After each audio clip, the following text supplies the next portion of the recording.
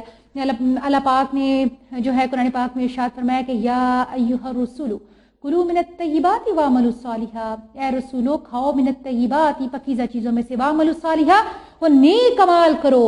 نیک عمل، حلال کمائی کمانا نیک عمل ہے۔ نبی کریم صلی اللہ علیہ وآلہ وسلم کا اگر ہم اس حکم کی حوالے سے اگر ہم دیکھتے ہیں تو اس حکم سے کیا اشارہ ملتا ہے کہ ہم اپنے اعمال کی اصلاح کرنا چاہتے ہیں تو ہمیں حلال رزق کا اہتمام کرنا ہوگا۔ روحانیت کا خاتمہ ہے بیٹا، انسان روحانیت اور مادیت کا مجموعہ ہے۔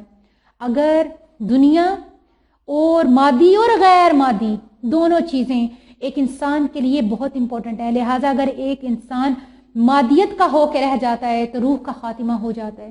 لہٰذا حرام کھانے سے انسان کی روحانیت مر جاتی ہے، اس کی روح کو تسکین، چین اور قرار جو ملنا چاہیے وہ نہیں ملتا، انسان میں عبادت کا جذبہ ختم ہو جاتا ہے، تمام چیزیں ریاکاری، دکھاوا اس کے اندر جو ہے وہ ایڈ ہو جائے گی، کیونکہ جو وہ کھا رہا ہے وہ حرام ہے۔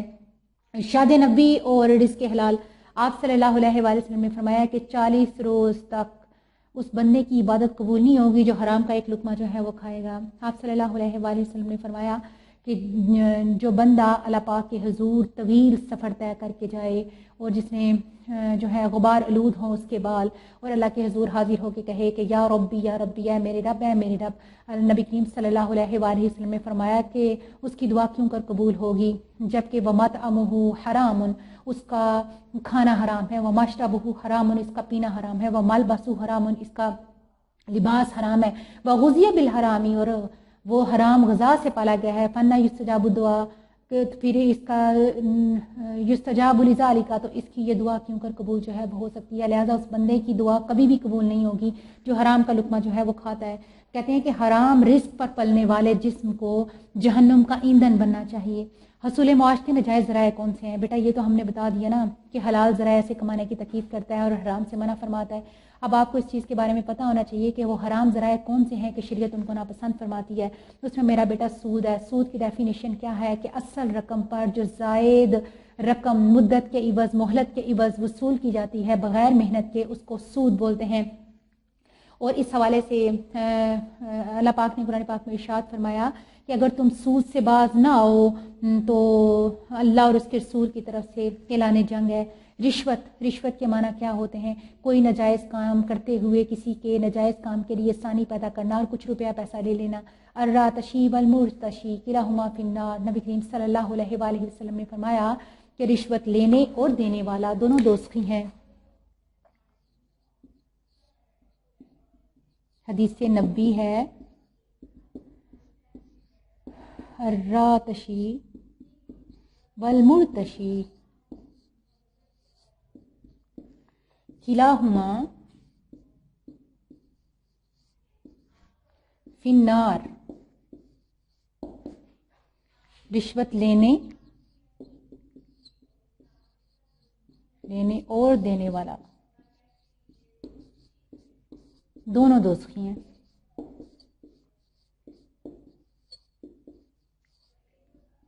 ٹھیک ہے، اس کے علاوہ فرمایا کہ چوری، ناجائز طریقے سے کسی کے مال پہ قبضہ کرنا، اس کو چرا لینا۔ چوری بیٹا بڑے لیول پہ نہیں ہوتی، چھوٹے لیول پہ کسی کی پینسل، ریزر کلاس میں آپ کسی کی نکال کے رکھ لیں تو وہ بھی چوری میں میرا بیٹا آئے گا۔ ناپ تول میں کمی، کسی چیز کو جو ہے وہ کوئی چیز ناپ کے یا تول کے اس کو جو ہے وہ دے رہے ہیں تو ترازو میں یہ چیز رکھیں کہ جو دینے والا ہے اس پلڑے کو جھکا ہوا ہونا جو ہے وہ ضروری ہے۔ لہٰذا سورہ مطففین میں اس کی بہت زیادہ ڈیٹیل بیان ہوئی ہے۔ ذخیرہ اندوزی کیا ہوتی ہے کہ کوئی چیز کو اس مقصد کے لیے ذخیرہ کر کے رکھنا، جمع کر کے رکھنا کہ آنے والے دنوں میں ہو سکتا ہے کہ اس کا کچھ جو ہے وہ فائدہ حاصل ہو جائے، کچھ روپیہ پیسہ زیادہ مل جائے. لہٰذا یہ اس لیے بھی منع کیا گیا ہے کہ اس ٹائم پہ ان لوگوں کو جن کے لیے ذخیرہ کی گئی ہے اس چیز کی زیادہ ضرورت ہے، اور آپ اس چیز کو اگنور کر کے ان چیزوں کو جو ہے وہ ذخیرہ اندوزی کریں گے، کیونکہ اللہ پاک جو ہے وہ نبی کریم صلی اللہ علیہ وآلہ وسلم نے حقوق العباد کے حوالے سے فرمایا کہ تم میں سے بہترین وہ ہے جو لوگوں کو نفع دے، لیکن اگر نقصان پہنچانے کی بنیاد فراہم کر رہا ہے تو دیٹس مینز کہ وہ ذخیرہ اندوز جو ہے وہ جہنمی ہے، دوزخی ہے. تو حصول معاش کے نجائز ذرائع میں ذخیرہ اندوزی بھی ایک آتا ہے. اس کے علاوہ ملاوٹ ہے، جو دودھ میں ملاوٹ ہوتی ہے. من غش فلیس منا، آپ صلی اللہ علیہ وآلہ وسلم نے فرمایا کہ جو کوئی بندہ کسی میں ملاوٹ کرتا ہے تو وہ ہم میں سے نہیں. پورا کام کے بغیر معاوضہ لینا، بعض دفعہ ایسا بھی ہوتا ہے کہ کوئی مزدور ہے تو وہ پورے دن کے لیے کام کے پیسے لیتا ہے اور وہ پیسے پہلے لے کے چلے جاتا ہے.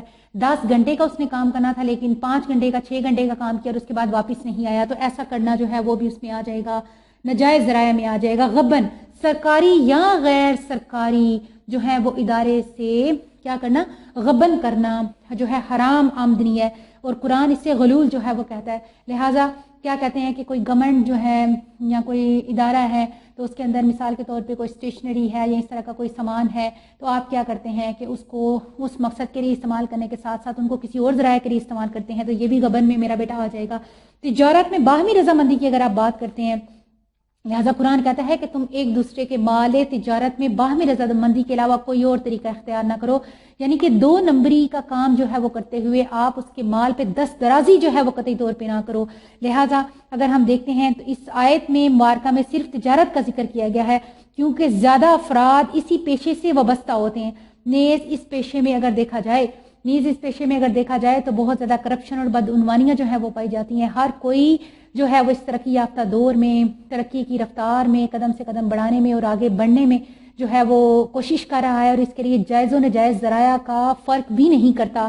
لہذا اس لیے تجارت کا جو ہے وہ بتایا ہوا ہے کہ اگر تجارت میں کوئی بزنس مین آپس میں جو بزنس جو ہے وہ کر رہا ہے تو باہمی رضامندی سے ایک دوسرے کے ساتھ جو ہے وہ، اگر ہم مثال کے طور پہ بات کر لیتے ہیں کہ کسی بھی چیز میں جو ہے وہ پروفٹ کی بات کرتے ہیں، تو لہٰذا اس پروفٹ کو مد نظر جو ہے وہ رکھتے ہوئے آپ یہ چیز دیکھیں گے کہ جس طرح سے پرسنٹیج کے حساب سے پروفٹ جو ہے وہ دیا جائے گا، لیکن اگر اس پرسن کو اس چیز کا نالج ہی نہیں ہے اور اس کو پروفٹ زیادہ ملنے والا ہے لیکن دوسرا فریق اس پروفٹ کو لے لے گا، تو یہ اس کی آنکھوں سے اوجھل ہو کے بدعنوانی کی جائے گی. گویا ان چیزوں کا خیال رکھنا جو ہے وہ بہت زیادہ ضروری ہے.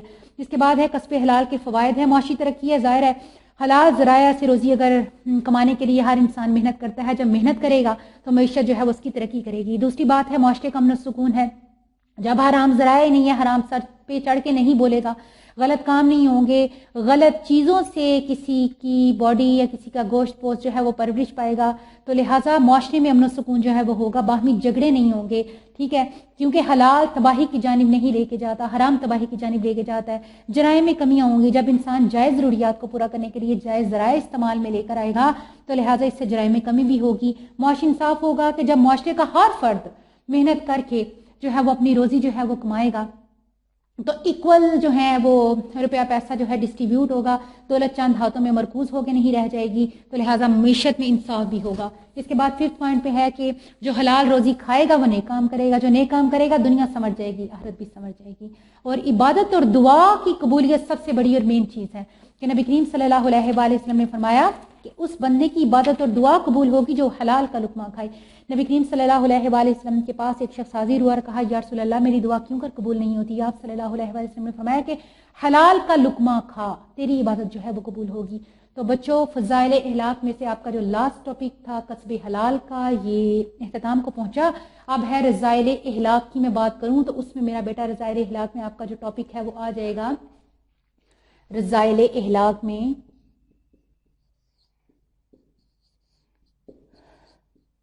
جھوٹ.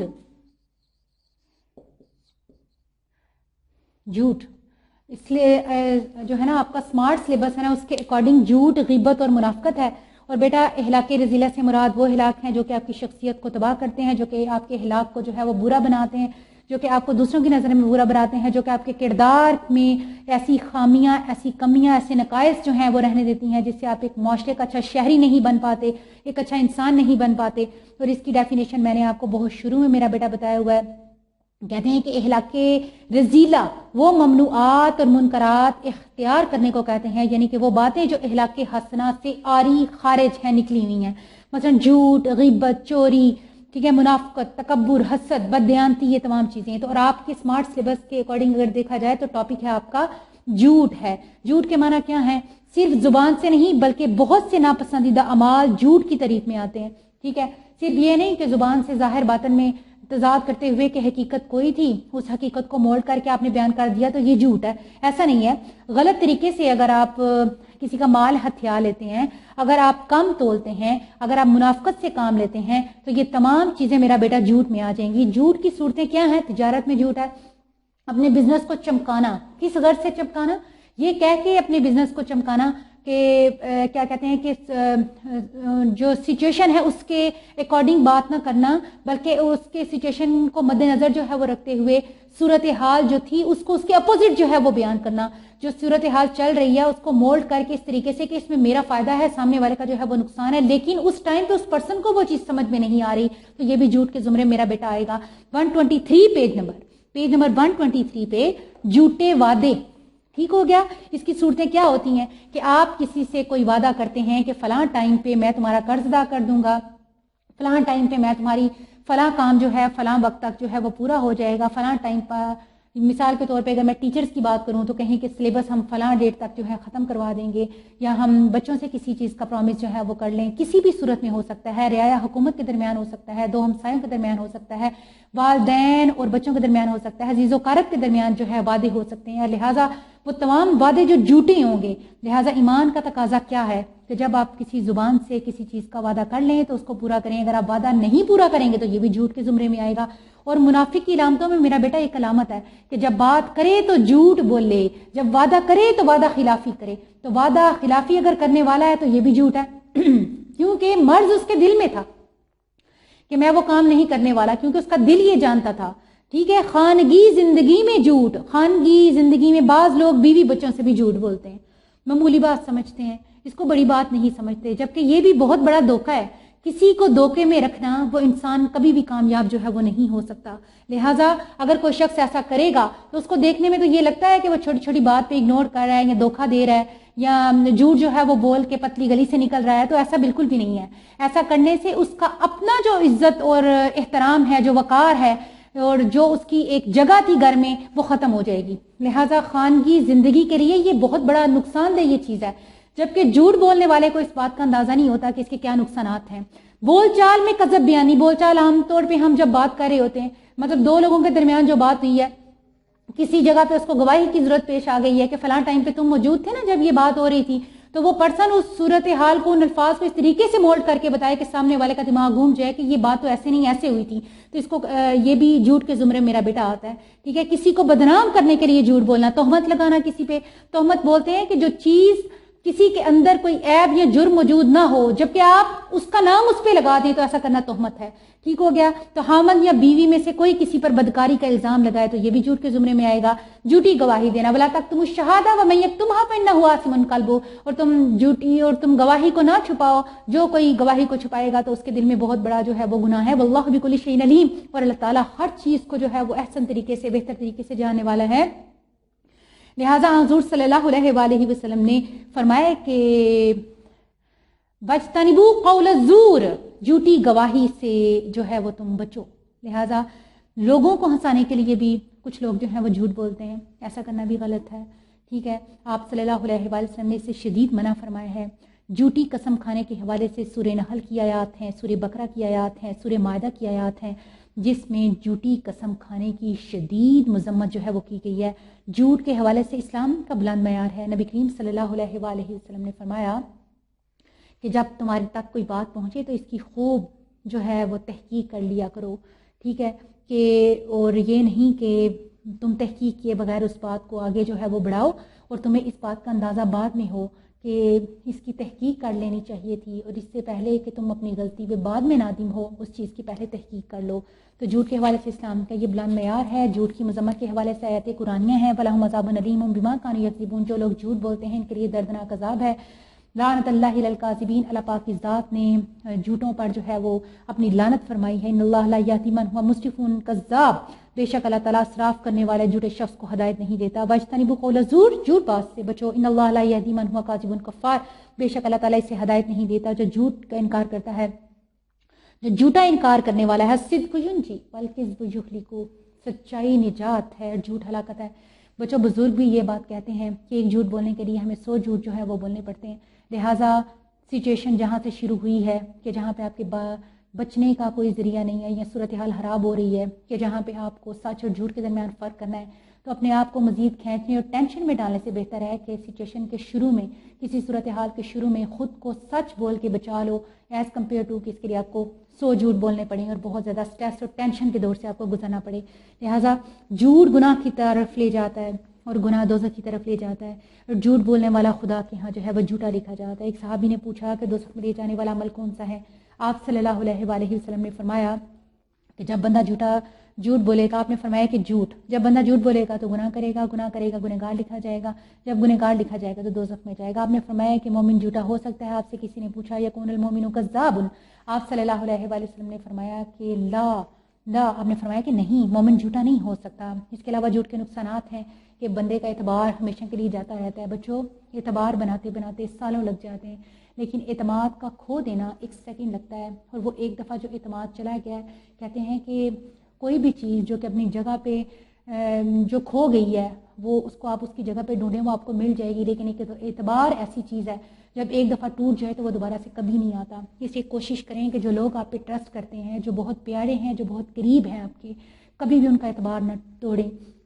جھوٹ برائیاں کی طرف لے جاتا ہے. نقصانات میں دیکھیں، جھوٹا آدمی معاشرے میں اس کی عزت اور وقار کوئی نہیں ہوتی، کوئی اس پہ اعتبار نہیں کرتا. جھوٹا آدمی ذہنی پریشانیوں میں 24 گھنٹے جو ہے وہ مبتلا رہتا ہے. ٹھیک ہو گیا؟ تو اس کے بعد آپ کا ٹاپک ہے غیبت. غیبت کا ٹاپک کر لیتے ہیں ہم. ٹھیک ہے، غیبت کے معنی ہے کہ پیج نمبر 125 پہ میرا بیٹا یہ ٹاپک ہے آپ کا غیبت. جھوٹ پلس غیبت بھی لکھ دیتے ہیں تاکہ پھر مائنڈ میں رہے گا. غیبت کے معنی ہے کسی شخص کی عدم موجودگی میں اس کے بارے میں برا بلا کہنا کہ اگر وہ اس کے بارے میں سنیں تو اس کو اچھا نہ لگے، تو اس کو کیا بولتے ہیں؟ غیبت. اس کا دوسرا نام اگر ہم عام طور پہ روزمرہ زندگی میں دیکھیں تو اس کا مطلب ہے چغل خوری لگانا. غیبت کا مقصد کسی کی کردار کشی کرنا ہے، جبکہ اس پرسن کو نہیں پتا کہ اس کی بیک پہ کیا باتیں جو ہے وہ چل رہی ہیں. اس کی نقل اتارنا، تحقیر امیز اشارات وغیرہ جو ہے وہ کرنا، یہ تمام چیزیں غیبت میں آ جائیں گی کہ اگر اس کو پتہ چلے تو وہ چیز اس کو بری لگے. ان شارٹ آپ اس کی ڈیفینیشن اس طرح سے جو ہے وہ بیان کر سکتے ہیں، کسی کی عدم موجودگی میں کوئی ایسی بات جو ہے وہ کرنا کہ اگر اس کو پتہ چلے تو وہ چیز اس کو بری لگے، تو یہ چیز کہلاتی ہے غیبت. غیبت اور بہتان میں فرق. 2 نمبر کا سوال بچوں جو ہے وہ آتا ہے. بہتان وہ ہوتا ہے جو کسی میں وہ چیز موجود نہ ہو، اور غیبت وہ ہے کسی کے اندر وہ چیز موجود ہو تو اس کے بارے میں اس کی عدم موجودگی میں کہی جائے. بہتان ہوتا ہے الزام لگانا، غیبت ہوتا ہے کسی کے بارے میں برا بلا کہنا، اور وہ بھی اس کی عدم موجودگی میں جبکہ اس کے اندر یہ بات موجود نہ ہو. آپ نے فرمایا کہ وہ عیب اس میں موجود نہیں ہے اگر تو وہ بہتان ہے. غیبت صرف زبان تک محدود نہیں ہے بلکہ آنکھوں، اشاروں سے کسی کے عیب کی طرف اشارہ کرنا غیبت کے زمرے میں آئے گا. تو غیبت کی مذمت میں نبی کریم صلی اللہ علیہ وآلہ وسلم نے بھی بے شمار ارشادات فرمائے، اور اس حوالے سے آیت قرآنی ہے ایحب احدکم ولا یغتب بعضکم بعضا ایحب احدکم ان یاکل لحم اخیہ میتا فکرہتموہ، اور تم آپس میں ایک دوسرے کی غیبت نہ کرو. ایحب احدکم، کیا تم میں سے کوئی انسان پسند کرتا ہے ان یاکل لحم اخیہ میتا فکرہتموہ، کہ اپنے مسلمان بھائی کا، مردہ بھائی کا گوشت جو ہے وہ کھائے، یقیناً وہ اس کو ناپسند جو ہے وہ کرتا ہوگا. لہٰذا اللہ پاک کی ذات جو ہے وہ فرماتی ہے کہ کوئی شخص استرار میں بھی مردہ بائی کا گوشت، استرار کے معنی ہوتے ہیں کہ مجبوری کی حالت میں بھی مردہ بائی کا گوشت کھانا پسند نہیں کرتا. تو گویا اس بات کے حوالے سے دیکھ لیں کہ غیبت کی کس قدر اللہ پاک کی ذات نے قرآن پاک میں مذمت جو ہے وہ فرمائی ہے. غیبت سے بچیں. بچوں چھوٹی چھوٹی جو چیزیں ہیں اگر آپ اس پہ دھیان دیں تو آپ کو اندازہ ہوگا کہ آپ اپنی کلاس کے دوران اپنی فرینڈس میں بیٹھ کے، اپنی کلاس فیلوز کے ساتھ بیٹھتے ہوئے، اپنے ٹیچرز کے حوالے سے، اپنے آس پاس کے لوگوں کے حوالے سے کبھی کبھار دانستہ یا نہ دانستہ، مطلب چاہتے یا نہ چاہتے ہوئے آپ کوئی ایسی بات کر دیتے ہیں جو کہ غیبت کے زمرے میں میرا بیٹا آئے گی. کلاس میں بیٹھے ہیں، آپ کسی کا مذاق اڑا رہے ہیں، آپ آنکھوں سے اشارے کر رہے ہیں، آپ اس کی نقل اتار رہے ہیں، ٹھیک ہے، آپ اس کی غیر موجودگی میں کہیں کہ اس کے اندر یہ بات تو موجود ہے لیکن میں اس کے سامنے نہیں کہتا، تو یہ غیبت ہے۔ تو بچوں، جو بندہ ایسی حرکت کرے گا تو وہ اپنے مردہ بھائی کا گوشت کھانے کے مترادف ہے، لہٰذا اس چیز کو جو ہے وہ ناپسند کریں اور اس چیز کو آپ جو ہے اگنور کریں، اس چیز کو کوشش کریں اس کو پوری طرح سے اسٹاپ کریں۔ جو کہ اس حوالے سے آپ سے بات بھی کرنے آتا ہے تو آپ اس کی بات پوری طرح سے مت سنیں اور آپ سائڈ اختیار کر لیں تاکہ نیکسٹ ٹائم وہ پرسن آپ کے ساتھ وہ بات کرنے کی کوشش نہ کر سکے۔ پیج نمبر 126 پہ ہے کہ غیبت از روئے حدیث، کہتے ہیں کہ حدیث کی روح سے غیبت کے بارے میں آپ نے کیا فرمایا ہے کہ جب حضور صلی اللہ علیہ وآلہ وسلم معراج پر تشریف لے گئے تو آپ کا گزر ایسے لوگوں مر سے ہوا کہ ان کے ناخن تانبے کے تھے، وہ لوگ ان سے اپنے چہروں اور سینوں کو نوچ رہے تھے۔ جبرائیل امین علیہ السلام سے پوچھا کہ یہ وہ لوگ ہیں، پوچھنے پہ انہوں نے بتایا کہ جو دوسروں کا گوشت کھاتے ہیں، ان کی عزت آبرو بگاڑتے ہیں، یعنی کہ دوسروں کی غیبت کرتے ہیں۔ حضور صلی اللہ علیہ وآلہ وسلم نے فرمایا کہ غیبت زنا سے بھی سخت جو ہے وہ گناہ ہے۔ زانی توبہ کر لیتا ہے لیکن غیبت کرنے والے کے لیے کوئی توبہ بھی نہیں ہے۔ یا اللہ معاف کرنا، غیبت سے محفوظ رکھنا۔ غیبت کرنا ہی برا نہیں ہے، اس کا سننا بھی برا ہے، جیسے کہ میں نے آپ کو بتایا کہ آپ خود پہ کنٹرول رکھیں کہ آپ نے کسی سے بات نہیں کرنی۔ کوئی آپ سے کسی کی غیبت کرتا ہے تو آپ اس کو اس طریقے سے رسپانس کریں کہ دوبارہ وہ آپ سے سلسلے میں بات نہ کر سکے۔ ایک دفعہ سخت بدبو پھیل گئی تو نبی کریم صلی اللہ علیہ وآلہ وسلم نے فرمایا کہ جانتے ہو یہ کیا ہے؟ یہ ان لوگوں کی بدبو ہے، یعنی ان کے فعل کی نحوست کی بدبو ہے جو لوگوں کی غیبت کرتے ہیں۔ پھر آپ صلی اللہ علیہ وآلہ وسلم نے فرمایا جو زبان سے تو ایمان لائے ہو لیکن ایمان تمہارے دلوں میں رچا بسا نہیں ہے، نہ مسلمان کی غیبت کرو، نہ اس کے عیوب کو تلاش کرو۔ عیوب بولتے ہیں کسی کے اندر جو عیب پائے جاتے ہیں، اس کی جمع کیا ہے؟ عیوب ہے میرا بیٹا۔ بعض صورتوں میں کہتے ہیں غیبت جائز ہے۔ کن صورتوں میں جائز ہے؟ کہ کوئی مظلوم ہے نا، تو مظلوم کے ظالم کے خلاف فریاد، کوئی مظلوم جو ہے وہ ظالم کے خلاف فریاد کرتا ہے تو لہٰذا یہ بات دوسروں تک پہنچا کہ آپ اس کو اس ظلم سے نجات دلا سکتے ہیں۔ دوسری بات، لوگوں کو کسی فریب کاری سے آگاہ کرنے کے لیے کہ کوئی پرسن تمہارے ساتھ فریب کرنے والا ہے اور مجھے اس کے بارے میں نالج ہے، اور کسی کو یعنی کہ غلط چیز سے بچانے کے لیے اگر آپ جھوٹ بھی بول لیتے ہو تو وہ بھی جائز ہے۔ کسی کی اصلاح کے لیے اس کے بزرگوں کو اس کی برائی سے آگاہ کرنا، یعنی کہ آپ کے مطلب لڑکیاں ہیں آج کل کے دور کی یا کوئی بچے ہیں جو کہ غلط راستے پہ چل پڑتے ہیں، آپ کو اس کے بارے میں نالج ہے تو آپ اس کے گھر والوں کو جو ہے اس چیز کے بارے میں اویئر کریں تاکہ وہ غلط راستے سے اس کو بچایا جا سکے۔ رشتے ناطے طے کرنے کے لیے صحیح خبر دینا، بیٹا یہ موسٹ امپورٹنٹ بات خاص طور پہ بیٹیوں کے لیے، کہ جب آپ کسی کی پوچھ گچھ کرتے ہیں یا کسی سے اس کے رشتہ بات پکی ہونے کی بات جو ہے وہ چل رہی ہے اور آپ اس کے آس پاس کے جو ہیں وہ لوگوں سے اس کے بارے میں پوچھنے جاتے ہیں اور آس پاس کے لوگوں پہ میرا بیٹا یہ ذمہ داری عائد ہوتی ہے کہ وہ اس بیٹی کے نصیب کے لیے اس کو مد نظر رکھتے ہوئے کہ آنے والی زندگی میں اس کے لیے کیا مشکلات ہو سکتی ہیں، لہٰذا اس کے بارے میں کوشش نہ کریں بلکہ یقیناً بحیثیت مسلمان ان پہ یہ ذمہ داری عائد ہوتی ہے۔ کیا ذمہ داری عائد ہوتی ہے؟ کہ وہ ان کے بارے میں ایز اٹ از بتائیں کہ جیسے وہ لوگ ہیں، اس سے کسی بیٹی کی زندگی بچ سکتی ہے۔ لہٰذا کبھی بھی یہ نہ سوچیں کہ ہمارے دنیاوی تعلقات جو ہیں وہ خراب ہو جائیں گے، کیونکہ آپ کے عارضی دنیاوی تعلقات تو خراب ہوں گے لیکن آخرت آپ کی جو ہے وہ سنور جائے گی۔ اس لیے فیئر رہیں، ٹھیک ہے، دوسروں کے لیے آسانیاں پیدا کریں۔ غیبت کے نقصانات کیا ہیں؟ معاشرتی سکون تباہ و برباد ہو جائے گا۔ آج آپ کسی کی بات کریں بدلے میں وہ آپ کی کردار کشی کے لیے کوئی بات کرے گا، برائی پھیل جائے گی، لوگ دیکھا دیکھی غلط کاریوں میں ملوث ہو جائیں گے، تعلقات کشیدہ ہو جائیں گے، مشکلات، لڑائی جھگڑے جو ہیں وہ پیدا ہو سکتی ہیں۔ اصلاح کے جذبے سے محرومی، یعنی کہ معاشرہ اصلاح کی جانب نہیں آئے گا، لوگ دیکھا دیکھی غلط کام جو ہے وہ بہت زیادہ کریں گے۔ جب ایک مرتبہ کسی بندے پہ بدنامی کا ٹیگ لگ گیا تو وہ ڈیٹ بن جاتا ہے کہ ٹیگ تو لگ گیا، اب یہ کام میں کرتا ہی رہوں گا، تو اصلاح کے جذبے سے محروم جو ہے وہ میرا بیٹا ہو جائے گا وہ پرسن۔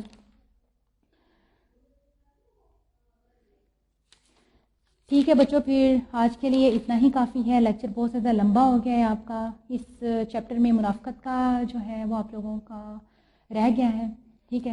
منافقت کا ایک ٹاپک ہے آپ کا، وہ انشاءاللہ تعالی لیکچر نمبر 6 میں ہم لوگ دیکھ لیں گے، اور اس کے ساتھ ساتھ جو ہے وہ نیکسٹ چیپٹر شروع کروں گی۔ تو میرا بیٹا اللہ تعالی ہمیں رذائل اخلاق سے بچنے کی توفیق عطا فرمائے، جھوٹ، غیبت اور منافقت سے بچنے کی توفیق عطا فرمائے، اور ہم سب کو پکا سچا مسلمان بنا دے، پکا سچا نمازی بنا دے، دلی سکون چین راحتیں عطا فرمائے۔ اللہ تعالیٰ میرا آپ کا ہم سب کا حامی و ناصر ہو، ہم سب پر اپنی خاص نظر کرم فرمائے، آسانیاں پیدا فرمائے، مشکلات دور فرمائے۔ تو بچے درود ابراہیم 3 5 11 ٹائم جتنی دفعہ آپ چاہیں جو ہے وہ اس کو ضرور پڑھیں۔ میری اس ایک اچھی بات کے ساتھ جو ہے اللہ تعالیٰ آپ کو اس کا، ہمارے اس عمل کا ہم سب کو جو ہے وہ اجر دے، اللہ تعالیٰ ہم سب کو اس کا جو ہے وہ صلہ دے، ہماری آخرت کو سنوار دے۔ تو اس دعا کے ساتھ میں آج اس لیکچر کا اختتام کرتی ہوں کہ اللہ تعالیٰ ہم پر اپنی نظر کرم فرمائے۔ وما علینا الا البلاغ المبین۔